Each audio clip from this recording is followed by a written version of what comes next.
샬롬. 우리가 또 상황인지라 우리가 또 한동안은 이렇게 온라인으로 만나야 될 것 같습니다. 이렇게 온라인으로 드리는 예배도 하나님께서 기뻐 받으시는 예배라는 것을 우리 친구들이 꼭 기억하면서, 혹시 지금 영상 예배를 보면서 누워 있거나 또 뭐 다른 행동을 하고 있는 친구들이 있다면, 이 예배 시간 짧은 시간이니까 짧은 시간만큼은 우리가 하나님께 마음을 드린다는 생각으로, 그런 결심으로 바른 자세로 함께 예배 드렸으면 좋겠습니다. 혹시 전도사님이 왜 마스크를 안 쓰고 있는가 오해하는 친구들이 있을까봐 미리 말씀드리면, 지금 이 자리에는 전도사님 혼자밖에 없어요. 그래서 전도사님이 마스크를 쓰지 않고 지금 영상을 녹화하고 있다는 거 우리 친구들이 알아주었으면 좋겠고요. 그럼에도 불구하고 하나님께서 우리 가운데 또 말씀으로 은혜를 채워주시고, 또 우리 삶 가운데 하나님께서 지켜주실 것을 믿으면서 우리 함께 말씀 보도록 하겠습니다. 오늘 하나님께서 우리에게 허락하신 말씀은 요한복음 21장 15절에서 17절까지의 말씀입니다. 요한복음 21장 15절에서 17절까지의 말씀을 제가 봉독하도록 하겠습니다. 하나님의 말씀을 경청하십시오. 그들이 아침을 먹은 뒤에 예수께서 시몬 베드로에게 물으셨다. 요한의 아들 시몬아, 네가 이 사람들보다 나를 더 사랑하느냐? 베드로가 대답하였다. 주님, 그렇습니다. 내가 주님을 사랑하는 줄 주님께서 아십니다. 예수께서 그에게 말씀하셨다. 내 어린 양떼를 먹여라. 예수께서 두 번째로 그에게 물으셨다. 요한의 아들 시몬아, 네가 나를 사랑하느냐? 베드로가 대답하였다. 주님, 그렇습니다. 내가 주님을 사랑하는 줄을 주님께서 아십니다. 예수께서 그에게 말씀하셨다. 내 양떼를 쳐라. 예수께서 세 번째로 물으셨다. 요한의 아들 시몬아, 네가 나를 사랑하느냐? 그때 베드로는 예수께서 네가 나를 사랑하느냐 하고 세 번이나 물으심으로 불안해서, 주님께서는 모든 것을 아십니다. 그러므로 내가 주님을 사랑하는 줄을 주님께서 아십니다 하고 대답하였다. 예수께서 그에게 말씀하셨다. 내 양떼를 먹여라. 아멘. 사람은 살다 보면 정도의 차이가 있을 뿐 누구나 실수를 합니다. 그쵸? 실수를 단 한 번도 하지 않는 사람이 있다면 그 사람은 아마 아무것도 안 하는 사람일 거예요. 저 역시 지금까지 살면서 여러 실수를 했고, 정말 잊고 싶은 또 창피한 순간들도 많습니다. 가만 생각해보면 이제 이불킥하고 싶은 순간이 참 많았던 것 같은데, 그 중에서도 제 기억에 유독 오래 남는 사건이 있었습니다. 제가 철이 없던 초등학생 때였을 거예요. 당시 초등학생이니까 따로 용돈 받는 것도 없고 해서 필요할 때마다 부모님께 이제 손을 벌려서 이제 필요한 준비물, 학교 준비물을 사기도 했고, 또 뭐 군것질을 하던 그런 시기였는데요. 그리고 이 즈음에 처음으로 친구 따라서 이제 PC방에 갔던 때였던 것 같아요. 그런데 친구들과 이제 게임하는 것에 이제 맛을 들리기 시작하니까 어때요? 뭐 친구들이랑 계속 이제 PC방을 가게 되고, 그만큼 자연스럽게 이제 돈이 많이 들기 시작을 했습니다. 그래서 제 생애 처음이자 마지막으로, 다시 한번 강조할게요. 처음이자 마지막으로 치명적인 일탈을 저지르게 됩니다. 그게 뭘까요? 어머니의 지갑에 손을 댔어요. 어머니가 평소에 지갑을 어디에 보관하고 있는지 이제 알고 있으니까, 어머니가 집에 계시지 않을 때 몇 차례 지갑에 손을 대서 뭐 10,000원, 20,000원 이렇게 꺼내갔어요. 그리고 그 돈을 책상 서랍에다가 이제 숨겨놓고 필요할 때마다, PC방 갈 때마다, 군것질 할 때마다, 장난감을 살 때마다 몰래 이제 꺼내다 썼어요. 생각해보면 그 당시 초등학생에게 1, 2만 원이 되게 큰 돈이에요, 사실. 그러다 보니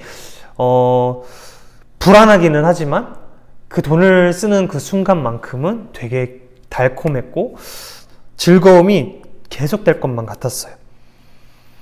그러다 보니까 돈을 다 쓰지 않았는데도 자꾸만 지갑에 손을 댔고 계속 10,000원씩, 20,000원씩 돈을 꺼내서 서랍에 보관했습니다. 바늘도둑이 점점 소도둑이 되고 있는 거죠. 이때 저는 이제 나중에 가서 죄의 속성을 이제 깨달은 거예요. 와, 이게 한번 죄를 저지르면, 악한 일을 하면 빠져나오기가 힘들구나. 저는 이때 처음 깨달았던 것 같아요. 그리고 어떻게 됐을까요? 결과는? 걸렸죠 뭐. 여러분, 세상에는 비밀이 없어요. 그리고 그 악한 행동은 반드시 드러나게 돼 있어요. 그것이 하나님께서 이 세상을 다스리시는 진리인 거죠. 어머니가 방 청소를 하시다가 이제 책상 정리를 해주시는 거죠. 알아서 안 하는 그때 그런 나이니까. 그리고 자연스럽게 서랍까지 이제 꺼내서 정리를 하시다가 이게 숨겨진 돈을 발견하신 거예요. 웬 초등학생 애가 본인이 용돈도 주지 않은 그 자기 자식이 서랍에 돈이 있으니까 이상하게 여기신 거죠. 생각해 보니까 아마 평소에 이제 뭔가 지갑에 돈이 비는 것 같은데 라는 심증은 갖고 계셨을 거예요. 근데 이제 애 책상에서 서랍에 그렇게 돈이 나오니까 이제 확실한 물증이 생긴 거죠. 이후 저는 이제 어떤 처분을 받게 되었을까요? 물론 혼도 났고요. 정확히 기억은 나지 않는데 매도 맞았던 것 같아요. 그런데 평소 잘못했던 것과는 다르게 한 가지 벌을 더 받았는데, 제 생애에서 2번 다시 겪고 싶지 않은 이제 지독한 외로움과 이제 고독이었어요. 무슨 말이냐면, 차라리 크게 혼이 나고 매를 맞고 이렇게 끝맺음을 하면은 괜찮은데, 이게 온 가족이 저를 향해 실망하는 표정, 어떻게 너가 그럴 수가 있어 하는 그런 표정과 외면을 받았어요. 말 그대로 무관심 그 자체. 그제야 진심으로 깨달았습니다. 내가 그 이전에 했던 잘못들은 그냥 애교 수준이었고, 이거는 진짜 잘못된 일이구나. 내가 하면은 안 되는 일이구나를 그때 뼈저리게 느꼈던 것 같아요. 사랑의 반대말이 미움이 아니라 무관심이다 라는 그 말이 진짜 저한테 와닿은 거죠. 저도 눈치라는 게 있는 사람입니다. 늦둥이 아들, 막내 아들로 태어나서 온 가족의 사랑을 받으면서 자랐어요. 그리고 잘못을 하더라도 어찌어찌 금방 이제 풀리는 가족들이었는데, 그날만큼은 다른 거예요. 너무나 차가웠고 그 냉랭한 반응 때문에, 제가 겪어보지 못했던 그 가족들의 반응 때문에 제가 어찌할 바를 몰랐습니다. 그렇다고 부모님께 계속 죄송해요 잘못해요 라고 말하기에는 제가 깨달은 거예요. 이거 진짜 몹쓸 짓 했구나. 나의 죄질, 내가 하는 행동이 너무나 잘못됐다는 것을 깨달았고, 용서를 구하기에는 너무 뻔뻔하다고 느낀 거예요. 어떻게 그런 일을 해놓고 용서를 구해? 용서를 구할 자격조차 없다고 느꼈습니다. 이렇게 저와 가족 간에 이제 불편한 기류가 생겼어요. 저는 마음으로는 빨리 가족과 좀 관계를 회복해서 평소처럼 지내고 싶은데, 이 용기를 내는 게 너무 어려웠습니다. 제가 이런 상황에서 느낀 불편한 감정선이 오늘 우리가 읽은 본문에 등장하는 베드로의 상황과 오버랩이 되었어요. 겹쳐 보인 거예요. 지난 시간에 나눴던 말씀처럼 부활하신 예수님께서는 부활을 의심하던 한 제자, 누구였죠? 도마를 위해 제자들에게 나타나신 것이 부활 후에 두 번째로 나타나신 사건이었습니다. 오늘 본문은 예수님께서 부활 후 3번째로 나타나신 사건입니다. 예수님께서 도마에게 나타나시고 난 뒤에 시간이 얼마나 흘렀는지 모르겠습니다. 예수님께서는 또다시 자취를 감추셨어요. 남아있는 제자들은 더 이상 이제는 숨어만 있지 못하고 이제 일상으로 돌아가야만 했습니다. 베드로는 도마와 나다나엘, 다른 제자죠, 그리고 세베대의 아들들과 다른 제자 2명과 함께 있었는데 베드로는 그 상황에서 자신이 할 수 있는 일, 자신이 예수님을 따르기 전에 자신이 했던 일, 물고기를 잡는 일을 했어요. 자신의 생업이었던 어업을 이제 하기 위해서 디베랴 호수로 이제 갑니다. 다른 제자들도 마땅히 할 일이 없었던 것 같아요. 베드로가 나는 이제 물고기를 잡으러 갑니다 라고 이야기를 하니까 다른 제자들도 그럼 우리도 함께 갑시다 이야기하면서 작은 배에 오릅니다. 하지만 동틀 무렵까지도 물고기를 한 마리도 잡지 못해요. 이때 예수님께서 바닷가에 서 계셨습니다. 부활하신 예수님이 등장하신 거죠. 예수님께서 한 90m 정도 떨어지는 거리에서 제자들을 향해 이제 외치십니다. 얘들아, 무얼 좀 잡았느냐? 아마 90m 정도 되는 거리니까 크게 이제 외치셨겠죠. 그런데 아직 제자들은 예수님을 알아보지 못했습니다. 그럼에도 이제 대답을 다 해줘요. 예수님인지 모르겠지만 누군가 물어보니까 아니요, 못 잡았어요. 그러자 예수님께서 또다시 이제 외치십니다. 그물을 배 오른쪽에 던져라. 그리하면 잡을 것이다. 그런데 제자들이 뭐야 저 사람, 이런 반응이 아니라 진짜 그 말씀대로, 그 예수님의 말씀대로 그물을 오른편에 던졌습니다. 순종했습니다. 그랬더니 고기가 너무 많이 잡혀서 그 그물을 끌어올릴 수가 없을 정도로 너무 많이 잡혔습니다. 이때 베드로는 문득 예수님께서 자신을 처음 제자로 부르셨을 그 순간이 떠올랐을 것 같아요. 무슨 말이냐면 예수님께서 베드로를 제자로 부르시던 그 순간에 예수님께서는 그때에도 베드로에게 말씀하셨거든요. 그물을 깊은 곳에 던져라. 그랬더니 오늘 말씀처럼 정말 많은 물고기를 잡았습니다. 그리고 예수님께서 이제는 네가 사람을 낚을 것이다. 이 이후로는 사람을 취할 것이다.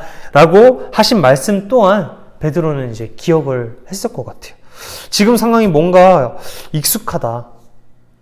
예수님은 부활하셨지만 사라지셨고, 지금 저 멀리서 외치고 있는 저 사람이 하는 말과 내가 처음 예수님이 나를 불러주셨을 때의 그 상황과 뭔가 비슷하다, 익숙하다라고 여긴 그 순간에 요한이 베드로에게 이야기합니다.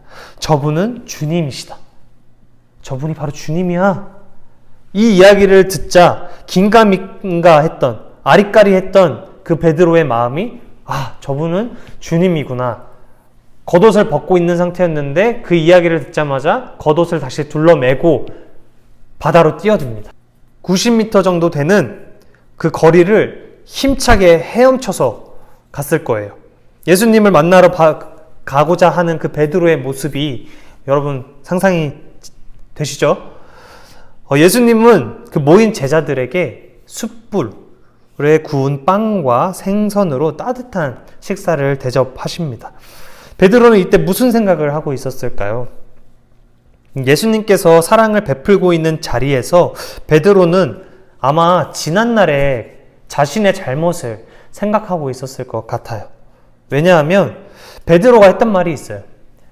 예수님께서 십자가 달리시기 전에 이제 제자들에게 여러 이야기를 하셨는데 베드로에게 이제 내가 십자가에 달려 내가 죽을 것이다. 고난의 길을 갈 것이다. 라고 이야기를 했을 때마다 베드로가 했던 말이 있거든요. 그 말이 다른 사람이 배신해도 저는 절대로 주님 곁을 떠나지 않겠습니다. 라고 호언장담했어요. 그런데 그가 예수님께서 로마 군인에게 잡혀 십자가의 길로 가시자 예수님을 3번이나 부인했습니다. 그 모습을 견디기가 너무 어려웠을 거예요. 게다가 예수님께서 베드로를 향해 네가 나를 3번 부인할 것이다 라고 미리 예언하시고 이야기를 하셨음에도 불구하고 베드로는 여기서 또 제가 주님과 함께 죽을지언정 모른 척하지 않겠습니다. 다른 사람 다 떠나도 저는 안 떠나요. 라고 당당하게 외쳤던 자신의 모습이 낯뜨거워서 예수님 앞에 가장 먼저 나아왔지만 정작 그 앞에서 아무 말도 하지 못했습니다. 부활하신 예수님은 제자들에게 이미 2차례 나타나셨어요. 그때마다 베드로는 평소의 모습과는 달리 먼저 나서서 예수님께 이야기를 하지 못합니다. 아무 말도 못해요. 왜요? 아마 용기를 내기가 어려웠기 때문이 아닐까요? 예수님을 배신하고 자신이 뱉은 말을 하나도 지키지 못한 자신의 죄가 너무나 무겁고 수치스러워서 차마 예수님, 나를 용서해 주세요 라고 말하지 못하겠어요? 자신이 예수님 앞에서 그동안 했던 말들이 예수님을 배신하지 않을 거고, 예수님을 떠나지 않을 거고, 예수님을 모른 척하지 않겠다고 했던 그 말들이 다 거짓말이 되어버려서 이제 공허하게 메아리 치는 것만 같습니다. 용서를 구하기에는 이미 늦어버린 것 같고 뻔뻔한 것만 같아요. 예수님이 자신을 향해 네가 왜 나를 부인했냐, 네가 나를 왜 배신했냐 라고 화를 내면서 뭐라도 한 소리를 하면 좋을 것 같은데 아무 일이 없었던 것처럼 평소와 같이 사랑을 베푸시고 따뜻한 음식을 대접하고 있는 거예요. 베드로의 입장에서는 지금 이 상황이 되게 가시방석에 앉은 그런 기분입니다. 식사를 마치시고는 예수님께서 베드로에게 물으세요. 요한의 아들 시몬아, 네가 이 사람들보다 나를 더 사랑하느냐? 갑작스러운 질문에 베드로는 그동안 쌓였던 그 미안한 감정, 죄송했고 그 부끄러운 감정으로 인해 베드로가 울컥하면서 대답했을 것 같아요. 주님, 그렇습니다. 내가 주님을 사랑하시는 줄 주님께서 아십니다. 제가 비록 용기 내서 주님께 먼저 용서를 구하지 못했지만 주님 아시죠? 제가 정말 주님 사랑해요. 주님 아시잖아요. 라고 이야기를 하는 거죠. 그랬더니 예수님께서 한 번 더 물으십니다. 요한의 아들 시몬아, 네가 나를 사랑하느냐? 또다시 베드로가 대답합니다. 주님, 그렇습니다. 내가 주님을 사랑하는 줄 주님께서 아십니다. 그런데 예수님께서 또 한 번 더 물으세요. 세 번째 물어보고 계시는 거죠. 요한의 아들 시몬아, 네가 나를 사랑하느냐? 3번이나 같은 질문을 하니까 베드로가 불안해졌어요. 왜 그러시지? 하지만 이번에는 용기를 내봅니다. 주님께서는 모든 것을 아십니다. 그러므로 내가 주님을 사랑하는 줄을 주님 아십니다. 예수님을 3번 부인했던 베드로를 용서하시기 위해 예수님께서는 용서를 선포하기보다 베드로의 사랑을 3번이나 확인하셨습니다. 예수님께서 3번의 질문을 통해 3번의 사랑의 응답을 받으시고는 같은 명령을 내리십니다. 내 양떼를 먹이라, 내 양떼를 쳐라. 내 양떼를 돌보라는 명령이죠. 예수님이 십자가에 달리시기 전에 제자들과 함께 했던 일들입니다. 사람들에게 하나님의 나라를 전하고 예수님께 배운 것을 사람들에게 가르쳐서 지키게 하는 것. 예수님은 자격이 없는 베드로에게 다시 제자로서 새롭게 일어설 기회를 주셨습니다. 그리고 처음과 같이 또다시 부르셨어요. 나를 따르라. 이후 베드로의 삶은 어땠을까요? 다른 기록에 의하면 베드로는 이전의 모습과는 달리 예수님의 분부대로, 예수님의 명령대로 당당히 복음을 전하다가 이제 로마 군인에게 잡혀서 십자가에 달려 죽게 되는데 예수님과 같이 십자가에 이렇게 똑같이 매달리는 것이 아니라 거꾸로 매달려서 십자가에 처형당했다고, 순교당했다고 전해집니다. 베드로는 더 이상 예수님을 부인하거나 도망치는 모습을 보이지 않았습니다. 왜냐하면 예수님의 사랑이 너무나 컸기 때문에. 나의 무거웠던 죄를 가릴 만큼 예수님께 받은 그 사랑과 은혜, 자비하심이 너무나도 컸기 때문에 베드로에게 있어서 예수님의 명령을 지키는 것이 예수님의 그 사랑에 보답하는 것이었습니다. 제가 처음 이야기했던 저의 일탈 사건을 마무리 지어야겠죠. 가족들의 냉대와 차가움으로 인해서 제가 체감상 초등학생 때였으니까 정확하게 저학년이었는지 고학년이었는지는 기억이 나진 않지만 그 초등학생의 그 체감으로는 정말 몇 주 동안 힘들어하면서 고독하게 하루하루를 보냈던 것 같아요. 뭐 엄마 아빠한테 뭐 말도 못 걸고 누나들한테도 뭐 괜히 뭔가 말을 걸면 안 될 것 같고 그런 이제 고독의 시간을 보냈는데, 그런데 가족이 괜히 가족이겠어요? 시간이 흐르면서 이제 부모님도 많이 화가 누그러지시고 어느 순간 평소처럼 대해주셨어요. 내가 너를 용서해, 다음부터 그러지 마, 뭐 이런 말도 안 하셨고 그냥 평소처럼 대해주셨어요. 그런데 그것만큼 저에게 기쁜 게 없더라고요. 특별히 너를 용서한다는 말이 없어도 이전과 같은 사랑을 받고 있다는 게 느껴지니까, 그 사랑을 느낄 수가 있으니까 제가 움츠러들었던 마음이 회복되었어요. 그리고 이 사건 이후에 저는 남의 물건에 손을 대는 것에 대한 그 문제에 있어서는 제가 학을 떼는 사람이 되었습니다. 두 번 다시는 이와 같은 죄는 절대 짓지 않게 된 거죠. 마치 예수님의 그 사랑을 경험한 베드로가 두 번 다시 예수님을 부인하고 배신하는 것을 하지 않고 예수님의 명령 따라, 예수님의 말씀 따라 일평생을 살았던 것처럼 저도 부모님의 그러한 사랑을 받으니까 내가 지었던 그 죄가 너무나 컸다는 것을 깨달았고, 그 다시 부모님께서 나를 사랑해 주시는 것을 느끼니까 나의 상한 마음이 회복되고 두 번 다시 같은 죄를 저지르지 않게 변했다는 것이죠. 여러분 많이 바쁘죠? 현대인의 삶이 뭐 학생이나 직장인이나 참 많이 바쁜 것 같습니다. 그래서 예수님의 사랑을 느끼기에는 좀 이게 우리의 삶이 너무나 바빠서 예민하게 반응하지 못하는 것 같습니다. 하지만 하나님께서는 예비하신 그때가 언젠지 모르겠어요. 하지만 하나님께서 원하시는 그때에, 준비하신 그때에 우리가 그동안 모르고 있었거나 혹은 우리가 알면서도 모른 척했던 그 예수님의 그 사랑을 분명히 알게끔 하실 때가 올 거예요. 그때 예수님의 사랑을 느끼면 자연스럽게 빛이신 예수님께서 우리에게 다가오시면 우리의 죄가 확 드러납니다.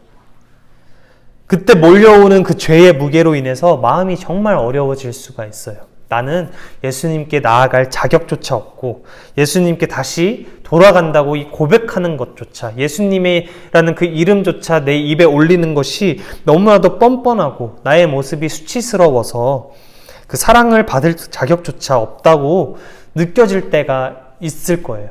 그때 오늘 우리 이 말씀을 기억했으면 좋겠습니다.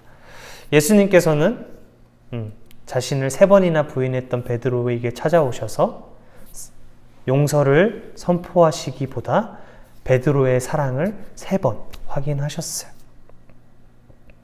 용서를 구하지 못하고 머뭇거리는 우리에게 예수님께서 네가 나를 사랑하느냐? 라고 물으십니다. 그럴 때 주님, 제가 주님을 사랑합니다. 라고 우리가 진정으로 고백할 때 예수님께서 우리의 삶을 주님의 뜻 가운데로 회복시키시고 그분의 자녀로 다시 새롭게 불러주실 겁니다. 여러분이 예수님의 사랑에 응답하기만 하면 날마다 하나님의 품 안에서 다시 새롭게 세워질 것입니다. 이 말씀 기억하면서 우리도 한 주간 또 우리의 일평생을 그 예수님의 사랑에 응답하며 살아가는 저와 여러분이 되기를 우리 주님의 이름으로 간절히 축복합니다. 아멘. 기도하겠습니다. 사랑의 하나님, 자격 없는 우리에게 찾아와 네가 나를 사랑하느냐 물으시는 주님의 은혜를 기억합니다. 죄의 무게가 무거워서 하나님 앞에 나아갈 용기가 없을 때 주님의 사랑을 보게 하시고 또 느끼게 하셔서 우리의 삶을 주님께 기쁨으로 응답하게 하여 주시옵소서. 예수님을 따르는 것이 우리의 참된 소망이며 목적이 되게 하시고 우리의 모든 삶 가운데 늘 동행하시며 악한 권세에 휘둘리지 않도록 늘 지켜주시옵소서. 감사합니다. 이 모든 말씀 예수님의 이름으로 기도합니다. 아멘. 네, 광고사항은 우리 친구들 카톡방에 우리 윤정쌤이 잘 정리해서 올려주실 거니까 예배 마친 후에 설교 잘 들은 다음에 우리 친구들이 카톡방 확인해서 특별한 광고가 있는지 한번 확인해 주시고, 우리가 추후에 또 특별한 변경 사항이 있으면 전도사님이 또 카톡방을 통해서 우리 친구들에게 안내하도록 하겠습니다. 우리가 다시 또 대면 예배로 릴레이로 이제 다시 반별로 모이게 될 때 그날까지 우리 친구들이 공부도 지금 시험 기간으로 알고 있는데 시험 공부 잘 하고 기도하면서 하나님께 능력을 구하는 우리 친구들이 되었으면 좋겠습니다. 전도사님이 항상 응원하고 기도하고 있다는 것 우리 친구들이 꼭 기억하면서 또 힘을 냈으면 좋겠습니다. 그럼 우리 다음 시간에도 예배 자리에서 만나요. 안녕.